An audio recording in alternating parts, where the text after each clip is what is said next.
Mirëmëngjes të dashur ujor, do bëjmë një mesazh për ju nga letrat hebreje që ndryshojnë pak nga të tarot, por që për të sjell ndryshim. Letra Zain quhet kjo apo ky mesazh për ju dhe shikoj ka një shpatë në dorë. Shpeshherë luftojmë për gjëra që nuk janë tonat, nuk janë në interes tonin, apo dhe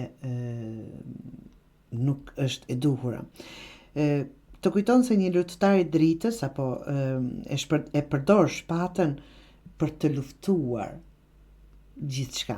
Por këtu të fton të mos luftoni vërtet gjithçka, por për të mbrojtur për atë çfarë besoni, të vërtetën e juaj. Mos lufto thjesht nga refleksi. Mos e ngrit shpatën për çdo betejë, lufto vetëm për atë që e do vërtet. Do thotë këtu mos të bimë në kontradiktë, në vërtet duke luftuar, por nuk është luftë çdo gjë dhe nuk keni nevojë të luftoni për çdo gjë, edhe për ato gjëra që nuk e besoni, ndoshta për të ndihmuar të tjerët apo për të qenë aty për të tjerët. Çfarë kërkon apo çfarë ju këshillon letra? Të luftoni vetëm për të vërtetën tuaj, për atë çfarë besoni. Shpata është e juaja dhe për interesat e juaj të dashur ujor.